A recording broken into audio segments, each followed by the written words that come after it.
দিনত কাম ক'ত কৰেগে আপুনি? দিনত যাওঁতে এখনে হাজিৰা চাজিৰা কাম পালে নাই মানুহৰ ঘৰ হাজিৰা নাই একো। আপুনি শুৱে ক'ত? ইয়াত শুৱে ন?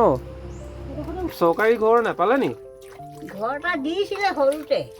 সৰুতে আগতে বিহু নাচিছিলে নি? বৰকে নাই, বাপেক মাক মৰিব পৰা মনবোৰ কিবা ফূৰ্তি নাই।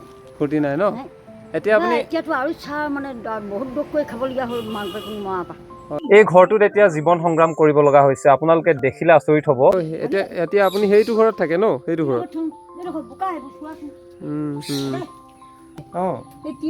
তলত সোমাই থাকোঁ আৰু এখন দি লওঁ, তেনেকৈ থাকে ন? তেনেকৈ সোমাই থাকোঁ। গান চান গাই নিব? গান গাওঁ, বৰ ধুনীয়াকৈ গান চান গাই থকা শুনিছিলোঁ। গাওঁ নাচ বাগ কৰোঁ। নাচ বাগ কৰে? পুৰা ফূৰ্তি কৰি থাকে? খালি বৰ দুখ কাম কৰা হয় আৰু ভাগৰো লাগে অলপ। ভাগৰো লাগে। তিৰপাল পাৰি তাত তেওঁলোকে শুব লগা হয়।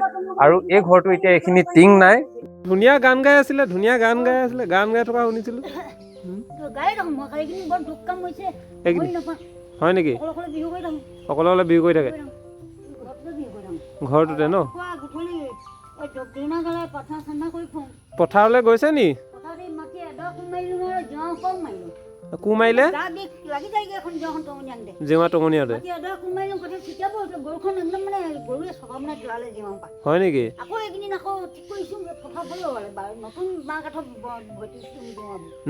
এনেকুৱা এটা ঘৰত আচলতে দুগৰাকীকৈ বৰমা, তেওঁলোকে এতিয়া আইতা, তেওঁলোকে এই ধৰণে জীৱন সংগ্ৰাম কৰিছে। হীৰামাই আৰু সোমেশ্বৰী, হীৰামাই আৰু সোমেশ্বৰী বৰগোহাঁই। বৰ্তমান সময়ত মই ঘৰটো আপোনালোকক পৰিৱেশ দেখাইছো। এই ঘৰটোত আৰু যেতিয়াই বৰষুণ দিয়াৰ লগে লগে ইয়াত মাটিত এখন তিৰপাল পাৰি তাত তেওঁলোকে শুব লগা হয়। আৰু এই ঘৰটো এতিয়া এইখিনি টিং নাই, গোটেইবোৰ টিং এতিয়া সকলোবোৰ বৰষুণত বতাহত উৰি গুচি গৈছে। গোটেই ঘৰটো এতিয়া অৱস্থা তথৈবচ হৈ পৰিছে। আপোনালোকে দেখিলে আচৰিত হ'ব। আৰু এই ধৰণেই এতিয়া শিমলুগুৰি, শিৱসাগৰ জিলাৰ শিমলুগুৰি বালিগাঁৱত বৰ্তমান সময়ত জীৱন আৰু হীৰামাই আৰু সোমেশ্বৰী বৰগোহাঁই আৰু তেওঁলোকৰ চাওক বাসগৃহটো মই আপোনালোকক পোনপ্ৰথমে দেখাইছো।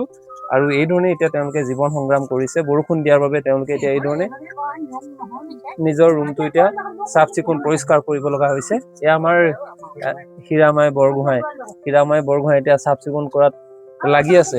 আৰু তেওঁ এতিয়া বৰমা কিমান বছৰ হ'ল এনেকে আপুনি থকা? বৰমা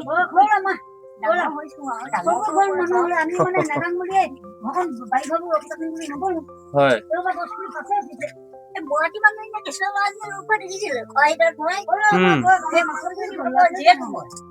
হয় নি? হয় হয়। এতিয়া খোৱা বোৱা কি কৰিলে ৰাতিপুৱা আপোনালোকে? ডাঙৰ ঘৰত খাই থৈ আহিলে? হয়। তাত খালেগে ন? ধান মাৰি দিলে? হয় হয়।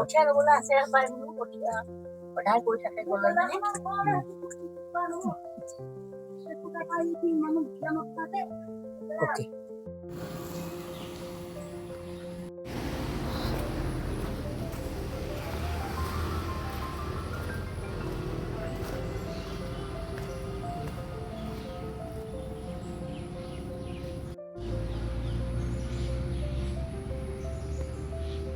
এফালে বৰমাই কি কৰিছে? দৰ্জা মাৰিছে নেকি?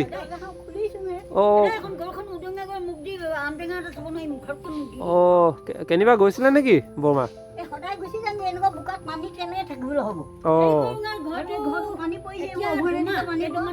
এতিয়া থাকে ক'ত? ৰাতি বহি থাকে?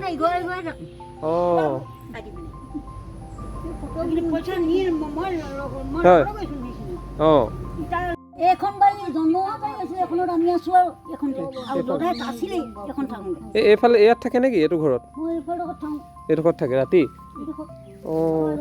ৰ'দ দিলে পাৰি ন? বৰষুণ দিলে একদম হেৰি হৈ যায় ন? তিনি চাৰিবাৰ বনাব নোৱাৰিলো, মানুহে খালেগে। আৰু এই বাৰীখন আলিকিনাৰডোখৰ গৈ খেতিটোৰ কাৰণে লৈছো, জেওৰাবোৰ উঙিয়াই খাই। বাহু আগৰ বাৰীখন নাই, ইয়াত বাঁহ 4 মান আছে। এই আপোনাৰ নামটো কিনো বৰমা?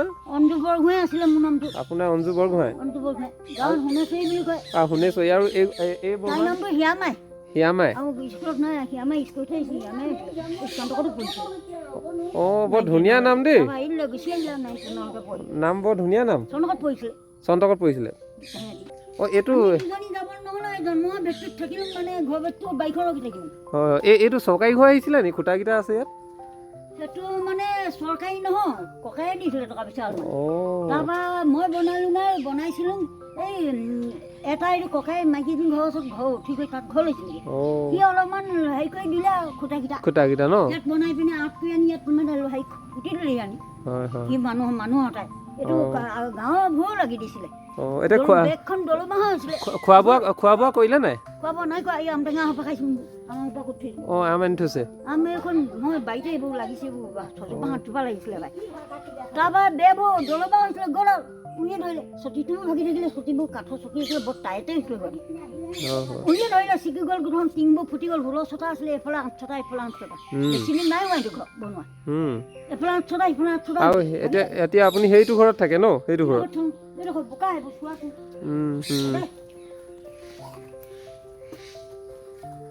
এইডোখৰ এঘৰ চিনি পাম মানুহ অঁ ইয়াতে থাকে ন এইডোখৰ অঁ হ'ব নালাগে ইয়াত থাকে ন অঁ এতিয়া আম আনি থৈছে আমে খাব মানে হ'ব নালাগে আম খাব কুটি থৈছে ন নাই নালাগে নাখাওঁ আছে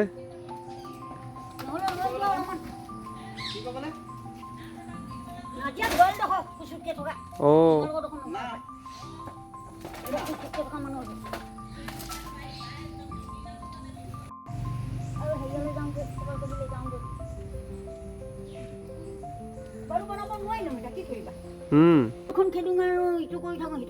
অঁ গৰু সোমাই থাকে ন এইয়া গৰু অঁ ইয়াকে কৈছোঁ কেলা ধান বোলো তই বস্তা হাতামানকে গোটাই আনি দিছোঁ তাক বহুত দিনৰ 6 বছৰ এটাই ঘৰ ভেটি এদাই ন দলমা একদম উঙিয়াই থৈ এদাই কৰি দিলে অঁ চফা এইটো ভিতৰখন সোমাই থৈছোঁ অচি খাচি পায় অঁ এইটো এতিয়া ইয়াত ধান থৈছে নেকি পিছত সোমাইছোঁ দুইটা সোমাইছোঁ না মই নাই আছোঁ ভিতৰলৈ মানে ভিতৰলৈ এফালে ইয়াত গৰু খেলিব নাযায় বস্তা থাকে টান লাগি যায় খালি দি ইয়াত ধান থৈ দিছে ন এইটো নিচিনা এটা হিয়ামাই আছে মই এইটো শিমলুগুৰিৰ পৰা হেৰি 500 দি আনিছিলোঁ এইটো আকৌ তাই 300 কিনি লৈছিলে ইমানটো একেই এইটো ধান আছে ন ধান আছে এটাই খালে নিব লৈছিলে খালে পা কৰি তাৰপৰা এইটো সেই টাইটোৱে বুলি ক'লে সমস্যাটোৱে বুলি আপুনি শুৱে ক'ত ইয়াত শুৱে ন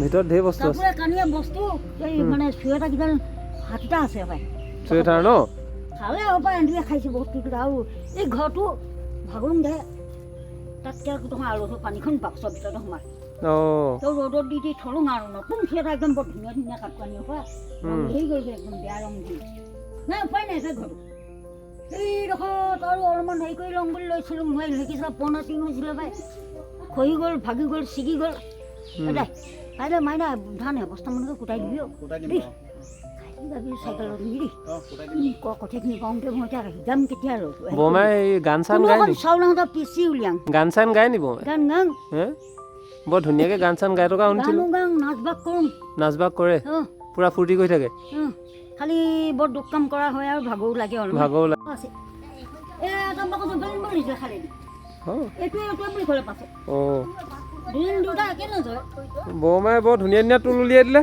একে নজয় দুজন দুটা নাই এইটো বৰ ধংগ পুৰিছে মানুহখিনি বেয়া বেয়া মানুহখিনি ভালমান নাই বেয়া ভিতৰতো দেখাইছো দেই ঘৰটো চাব পাৰিব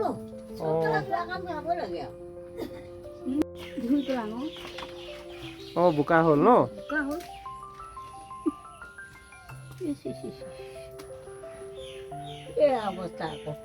ৰাতি বৰমাই বৰষুণ দিলে আপুনি সেই তাতে বহি থাকে ন পানী কাপোৰখন টিপাল এখন আছে সেই টিপালখনৰ তলত সোমাই থাকোঁ আৰু এখন দি লওঁ তেনেকে থাকে ন তেনেকে সোমাই থাকোঁ পানী দিনত কাম ক'ত কৰেগে আপুনি দিনত যাওঁতে এখোতে হাজিৰা কাম পালে নাই মানুহৰ ঘৰ হাজিৰা নাই একো এনেই কষ্ট কৰা হয় ভাতকেইটা খাবৰ কাৰণে পইচা কেইটকাকে দিয়ে পইচা ধান 5 টকাকে ধান ডাঙৰি মাৰোঁ আৰু 5 টকা 3 ডাঙৰি নোৱাৰোঁগৈ কেতিয়াবা ডাঙৰি মাৰিলে 10 টকা লওঁ আৰু মিঠা খাম হয় হয় বমা নামটো কিনো নামটো মানে লবনো হৈছিলে লবনো লবনো বৰগোহাঁই লবনো হওঁতে সৰুতে আঁতৰাই থলে আকৌ হয় হয় বমা নামটো কিনো নামটো মানে লবনো হৈছিলে লবনো লবনো বৰগোহাঁই লবনো হওঁতে সৰুতে আঁতৰাই থলে আকৌ ঘৰত মতা নামটো কি আপোনাৰ খাই হৈছিলে লবনোৱে হৈছিলে লবনোৱে এতিয়া এইখিনি মানে সদায় আপুনি বৰষুণ দিলে এনেকে পানী টুকিব লগা হয় ন চৰকাৰী ঘৰ নাপালে নি ঘৰ এটা দিছিলে সৰুতে সৰুতে লৈ পিনে আহিছিল আকৌ হুলস্থুল লগাই পিনে উলিয়াই আনিলে বাহিৰলৈ আনি আকৌ যাব নোৱাৰো বহুত নিলকত থৈ গ'লি আহি তাৰপৰা এতিয়া ঘৰলৈ যাব নোৱাৰো সেই পুখুৰী এটা আছে যে বৰ ডাঙৰ পুখুৰী অসমৰ ভিতৰত যে বৰ ডাঙৰ পুখুৰী তাতে জন্ম দিৱস আছিলে এতিয়া বৰষুণ দিলে আপুনি ইয়াতে থাকে ন তলতে সোমাই দিয়ে টিংখিনি ওপৰ টিং নাইকিয়া হ'ল ন এইখিনি লাহে লাহে আনক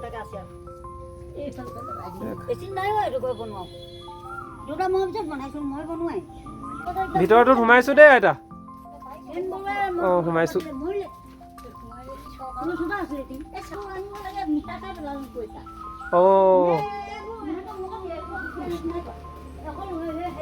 বৰষুণ দিলে ইয়াতে থাকে ন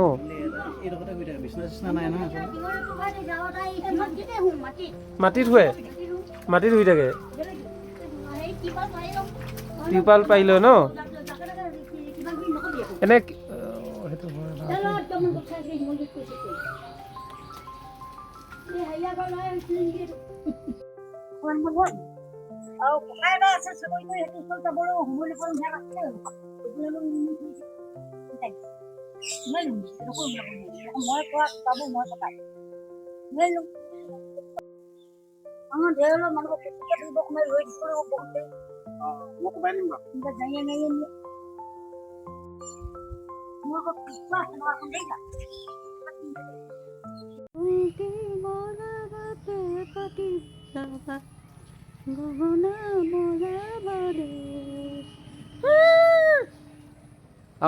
অকমান গাই দিয়ক আকৌ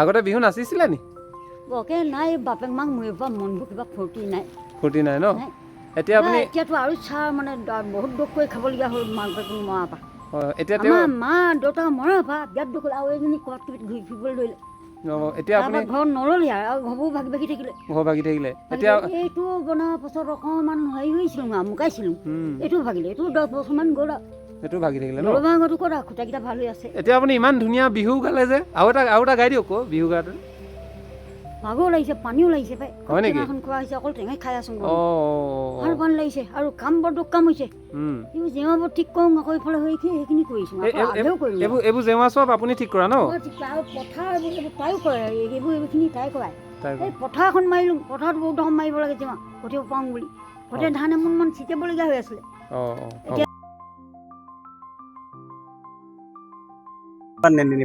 তোমাক ধন্যবাদ জনালোঁ তুমি নিউজটো কৰিবলৈ অহাৰ কাৰণে এয়া বালিগাঁৱৰ ঘৰ হয় এওঁলোকৰ শিৱসাগৰ ডিষ্ট্ৰিক্ট এই পেহী দুগৰাকী আমি সৰুৰ পৰাই দেখি আছোঁ এওঁলোক তেনেদৰে আছে আৰু অতি জৰাজীৰ্ণ অৱস্থাত আছে ঘৰটো তুমি দেখিবলৈ পাইছা আৰু তেওঁলোকৰ ইনকম বুলি একো নাই আচলতে এই পেহীগৰাকীয়ে তোমাৰ খেতি কৰে নিজে খেতি কৰে কোৰ পাৰি খেতি কৰে তোমাৰ কাতি মাহত আমাৰ ধান কাটিবলৈ হয় তেওঁ কিন্তু আহিন মানলৈকে নিজে কোৰ মাৰি ৰুই থাকে আচলতে আৰু বেলেগ এগৰাকী যিগৰাকী হিৰামী পেহী বুলি কৈছোঁ আচলতে সেই ডাঙৰ পেহীগৰাকীয়ে লোকৰ ঘৰে ঘৰে ধান মাৰে চাউল গাৰে তাৰে টকা 20-30 টকা পায় তাকে তেনেকৈ চলি আছে আৰু এতিয়া ঘৰখন মানে গোটেই অৱস্থা বেয়া হৈ গৈছে থাকিব নোৱাৰা এটা পৰিৱেশ এতিয়া তেওঁলোকৰ ঘৰ গাঁৱৰ মানুহে বনাই দিছিলে নেকি হয় ঘৰটো 4 বছৰমান আগত গাঁৱৰ মানুহে মিলি বনাই দিছিলে ঘৰটো তেওঁলোকৰ কোনো নাই যে আচলতে তেওঁলোক দুগৰাকী আছে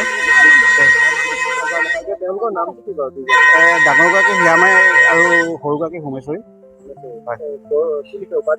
বৰগোহাঁই খেতি মানে তেওঁলোকে নিজে কৰে ন নিজে কোৰ মাৰি কৰে এতিয়া খোৱা বোৱাটো কি হয় সদায় খোৱা বোৱা বুলি ক'লে তেওঁলোকৰ কেতিয়াবা লঘোণে থাকিবলগীয়া হয় কেতিয়াবা এনেকুৱা অৱস্থা হয় মই কেতিয়াবা কিবা এটা দিবলৈ আহোঁ কিবা এটা সহায় আগবঢ়াবলৈ আহোঁ ঘৰৰ পৰা কিবা শাক পাচলি তেওঁলোকক দেখোঁ এখন বস্তা এখনত চিমেণ্টৰ বস্তা এখনত তেওঁ ধান শুকুৱাই থাকে আৰু সৰু এটা খুন্দুনা আছে যিটো খুন্দুনাত তোমাৰ খুব বেছি এমুঠিমান চাউল ধৰে তাকে পিচি খুন্দিব আৰু খুন্দাৰ পাছত সেয়াকে বনাই পিনে খায় আচলতে। এনেকে এতিয়া চলি আছে। হয়, এতিয়া হয়। আমি দেখিলো অকল আম খাই আছে। হয়, হয়। তেওঁ মানসিকভাৱে ভাগি পৰিছে, ইমান মানসিকভাৱে সুস্থ নহয় তেওঁলোক আচলতে, অভাৱত পৰি তেওঁলোক আচলতে এনেকুৱা হৈছে বুলি আমি অনুমান কৰিছোঁ। কিন্তু আমি দেখাৰ পৰা মোৰ এতিয়া 30 বছৰ পাৰ হৈ গৈছে। যেতিয়াৰ পৰা সৰুৰ পৰা দেখি আছোঁ তেওঁ এনেদৰে থাকে দুয়োগৰাকী, মানসিকভাৱে অকণমান অসুস্থ বুলি ক'ব লাগিব আচলতে। তেখেতৰ মাক বাপেক আছিলে, বহুত দিন হ'ল ঢুকাই গ'ল। মাকে মানে এটা ঘটনাগ্ৰস্ত হৈ ঢুকাইছে, পানীত মাছ বিচাৰি ফুৰোঁতে পানীতে পৰি ঢুকাইছে। তাৰপাছত এই দুইজনী অৱস্থা ক্ৰমান্বয়ে আগতে ঘৰ এটা আছিল, লাহে লাহে ভাগি যাবলৈ ধৰিলে। ভাগি যোৱাৰ পাছত সিহঁতৰ মানে উপায় নাইকিয়া হ'ল, বৰষুণত তিতে, ৰ'দত শুকায়। আমি গাঁৱৰ ৰাইজ কিছুমান আমাৰ নিচিনা কেইটামান লগ লাগি সিহঁতৰ অৱস্থা শোচনীয় দেখি আমি মানুহৰ পৰা 2-4 টকা সংগ্ৰহ কৰিলোঁ, বাঁহ কাঠ গোটাই সেই ঘৰটো আমি বনাই দিলোঁ। বনোৱাৰ লগে লগে এই দুইজনী তাত কিছুদিন থাকে, অকণমান মাথাটো কথা বতৰাবিলাক খেলি মেলি, গতিকে দুইজনী একেলগে থাকিব নোৱাৰাৰ কাৰণে এজনী তাত থাকে, ইজনী আৰু জৰাজীৰ্ণ অৱস্থাতে গোটেই বৰষুণ জাকত মানে টকা পইচা একেবাৰে অভাৱ অভিযোগৰ বাবে হয়তো মানসিকভাৱে ভাগি পৰিলে। এতিয়া আপোনালোকে সহায় কৰাৰ পাছত এতিয়া এইটো ঘৰো ভাগি গৈছে। ক্ৰমান্বয়ে দেখিছে আৰু ভাগিছে। তেওঁলোকৰ নামটো এই নাম হ'ল সোমাইছে। তোৰ নাম কি আছিল? যাম ৰ, তোৰ নামটো কি আছে? অঞ্জনা নে কি? গম পাইছো। তোৰ নামটো অঞ্জনা নে কি আছে? অঞ্জু। ভনীয়েক আছিল অঞ্জু বৰগোহাঁই, বায়েক আছিলে হীৰা বৰগোহাঁই। হীৰা আৰু সোমেশ্বৰী বুলি সোমেশ্বৰী এইগৰাকী। হয়, বৰগোহাঁই লিখিছিলে। বৰগোহাঁই। আৰু ককাই ভাই কোনো নাছিলে? ককাই ভাই 3জন আছিল, ডাঙৰজন ঢুকাল, মাজুজনো ঢুকাল, সৰুজন এতিয়া আছে নে নাই জীৱিত হৈ আমি সেইটো বিষয়ে বৰ বিশেষ তেওঁলোকৰ পৰিয়ালৰ আৰু কোনো নাই? নাই, এই অৱস্থা শোচনীয়। ৰেচন কাৰ্ড বা কোনো ধৰণৰ নাই, একো নাই। আধাৰ কাৰ্ড নাই, পান কাৰ্ড নাই, ভোটৰ কাৰ্ড নাই, চৰকাৰী ঘৰো নাই, একো নাই। আপোনালোকে আবেদন নিবেদন কৰিছোঁ। আগতে চৰকাৰী ঘৰ এই পঞ্চায়তত আমি আবেদন কৰিছোঁ, ছোৱালীজনীয়ে ঘৰ এটা পাব লাগে, সৰুকৈ হ'লেও এটা পাব লাগে। তাৰপাছত আমি আপোনাৰ কাউন্সিলাৰ আছে, কিছুমান ৱাৰ্ড মেম্বাৰ আছে, তেওঁলোককো অকণমান ইনস্পেকশ্যন চাবৰ কাৰণে জনাইছোঁ। নাই, কাণ সাৰ নিদি কোনো নাই বুলি মানে নেগলেক্ট কৰা। মোৰ পিছত থকা ঘৰটো দেখিলে আপোনালোকে অনুভৱ কৰিব কি ধৰণে আচলতে জীৱন সংগ্ৰাম কৰিব লগা হৈছে। আৰু দুয়োগৰাকী বৰমা, দুয়োগৰাকী মই আইতা বুলি কৈছোঁ, তেওঁলোকে এইদৰে এতিয়া জীৱন সংগ্ৰাম কৰিব লগা হৈছে। আৰু তেওঁৰ পৰিয়ালত কোনো নাই, দুয়োগৰাকী আছে আৰু তেওঁলোকৰ নাম হৈছে হীৰামাই বৰগোহাঁই আৰু সোমেশ্বৰী বৰগোহাঁই। দুয়োগৰাকী আছে, কিন্তু যি অৰ্থনৈতিক সংগ্ৰাম, জীৱন সংগ্ৰাম যি ধৰণে কৰিব লগা হৈছে, আৰু এই সংগ্ৰামত আচলতে তেওঁলোক একেবাৰে ভাগি পৰিছে, মানসিকভাৱেও তেওঁলোকে ভাগি পৰিছে, এতিয়া মানসিকভাৱে অসুস্থ হৈ পৰিছে। কিন্তু চাওক এই ঘৰখন, বৰষুণ দিয়াৰ পাছত তেওঁলোকে আচলতে এই ঘৰখনত তেওঁলোকে কি ধৰণে বসবাস কৰি আছে, এই বসবাস কৰাৰ কি ধৰণে আচলতে তেওঁলোকে দিনত এসাঁজ খাবলৈ তেওঁলোকে একো নাই। এতিয়া আমি দেখিছোঁ আম এখিনি চকলিয়াই থৈছে, আম তেওঁলোকে খাবলৈ লৈছে। আৰু বৰ্তমান সময়ত যিগৰাকী আছে তেওঁ কোৰ মাৰি থাকে, আহিন মাহলৈকে কোৰ মাৰি নিজে খেতি কৰে, তাৰ পৰা উৎপাদিত ধান চিমেণ্টৰ বস্তাত ধান খুন্দনাত খুন্দি তাৰ পৰাই তেওঁলোকে ভাত ৰান্ধি খায়। অৰ্থাৎ কেতিয়াবা খাবলৈও পায়, কেতিয়াবা নাপায়। অৰ্থাৎ এনেকুৱা এটা পৰিৱেশত তেওঁলোকে জীৱন সংগ্ৰাম কৰিব লগা হৈছে। শিৱসাগৰ জিলাৰ শিমলুগুৰি বালিগাঁও অঞ্চলৰ এই বাসগৃহ মই বৰ্তমান সময়ত দেখাইছোঁ। আৰু বৰষুণ দিয়াৰ পাছত যি এটা পৰিৱেশ সৃষ্টি হৈছে, আৰু তাৰ পাছত তেওঁলোকে এতিয়া কেনেধৰণে আচলতে জীৱন নিৰ্বাহ কৰিছে, এইটো দেখি সঁচাকৈ আচৰিত হৈছোঁ আৰু দুখ লাগিছে। আৰু এনেকুৱা এটা অনুভৱ হৈছে, আমি বহু বস্তু পায়ো কিন্তু আমি সেই বস্তুবোৰ অনাদৰ কৰোঁ। কিন্তু কিছুমান মানুহে জীৱন সংগ্ৰাম কি ধৰণে আচলতে কৰিছে, তেওঁলোকক দেখিলে আচলতে অনুভৱ হয় আমি জীৱনত কি পাইছোঁ আৰু আমি কি পোৱাৰ পাছতো কিন্তু ইয়াৰ মূল্য আমি বুজি পোৱা নাই। আমি তেওঁলোকৰ আজি জীৱন কাহিনীটো দেখুৱাম, আৰু তাৰ পাছত যদি কোনো সদাশয় ব্যক্তিয়ে তেওঁলোকক সহায় কৰিব বিচাৰে, তেনেহ'লে আপোনালোক ইয়ালৈ আহিব পাৰে।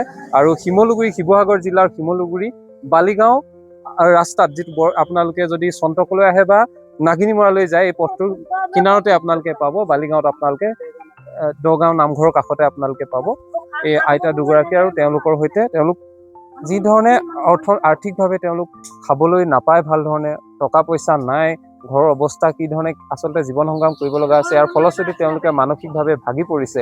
আৰু তেনেস্থলত তেওঁলোকে কিছুমান কথা কৈ থাকে আৰু এই কথাবোৰ একচেপ্ট কৰিব লাগিব যেন পৰিস্থিতিয়ে তেওঁলোকক আচলতে বাধ্য কৰাইছে। কিন্তু সঁচাকৈ দুখ লাগিছে যে এনেকুৱা এটা পৰিস্থিতিৰ মাজত এতিয়া জীৱন সংগ্ৰাম কৰিব লগা হৈছে। নাই কোনো এটা চৰকাৰী ঘৰ, নাই কোনো ৰেচন কাৰ্ড, একোৱেই নাই, তেওঁলোকৰ একোৱেই নাই আৰু তেনেদৰে এতিয়া জীৱন সংগ্ৰাম কৰিব লগা হৈছে। সেয়ে আশা কৰিছোঁ কোনো সদাশয় ব্যক্তিয়ে যদি সহায় কৰিব বিচাৰে তেওঁলোকক আপোনালোকে সহায় কৰিব পাৰে আৰু তেওঁলোকে যাতে এই আমাৰ যিহেতু বহু মানৱদৰ্দী ব্যক্তি আছে যিসকলে এনেধৰণৰ কামবোৰ কৰি ভাল পায় বা কৰি যায় আৰু এই মানৱীয়তাৰ খাতিৰত যাতে সকলো লোকে সহায় কৰে তাৰে আশা কৰিছোঁ। আৰু এই ওচৰত যিটো ঘৰ আছে এই ঘৰটো গাঁওবাসীয়ে সকলোৱে তেওঁলোকক নিৰ্মাণ কৰি দিছিলে, কিন্তু বৰ্তমান সময়ত সেই ঘৰটো বহু বছৰ হোৱাৰ পাছতে বৰ্তমান সময়ত ঘৰটো পচি যাব ধৰিছে আৰু তেনেস্থলত এতিয়া যথেষ্ট প্ৰত্যাহ্বান হৈছে আৰু এই প্ৰত্যাহ্বানময় জীৱনটোক ৰক্ষা কৰাৰ ক্ষেত্ৰত বহু মানৱদৰ্দী ব্যক্তি ওলাই আহিব বুলি আশা কৰিছোঁ আৰু বৰ্তমান সময়ত আমি এই পৰিৱেশ আপোনালোকক দেখুৱাইছোঁ। ধন্যবাদ।